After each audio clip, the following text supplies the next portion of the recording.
Hi friends, this is Father Joseph Royan, a Redemptorist based in Rome. It's hard to describe the incredible legacy of Pope Francis, his papacy spanning from 2013 to 2025.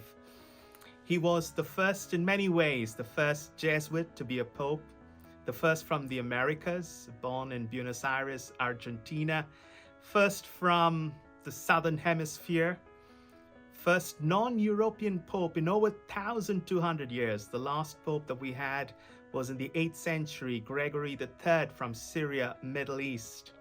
He's the first to take the name Francis in honor of the great Italian saint Francis of Assisi, who was instrumental in bringing about reform in the church, a symbol of simplicity and humility, incredible love for the poor and the environment.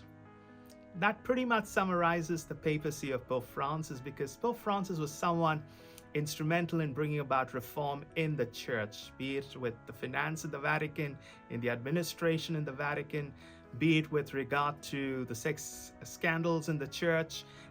He brought about tremendous reform.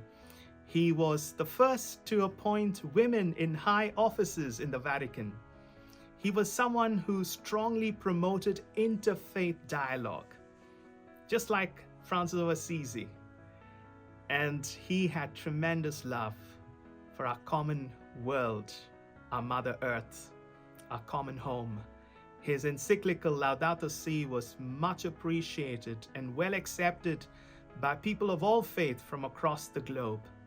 He really wanted to bring about transformation in the world by really caring for our common home, our Mother Earth.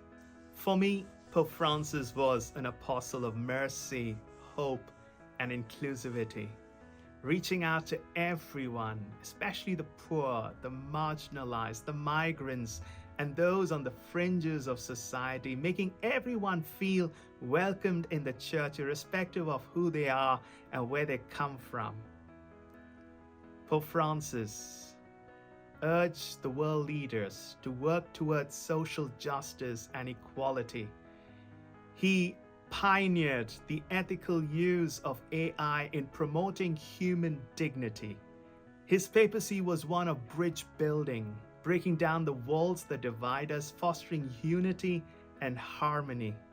He prayed for peace, and he worked hard in negotiating peace and end of war, especially between Russia and Ukraine and Palestine and Israel. And we pray that his prayers come true. During his papacy, Pope Francis undertook 47 international apostolic visits. He covered about 10 countries in Africa, 22 countries in Asia, 23 countries in Europe, and about 12 countries in the North and South America. His contribution to the church in India is incredible, especially giving us 5 saints for us in India: Saint Kyriakos Chaura and Saint Euphrasia in 2014, Saint Joseph Vaz in 2015, Saint Miriam Theresia in 2019, and Devasagayam Pillai in 2022.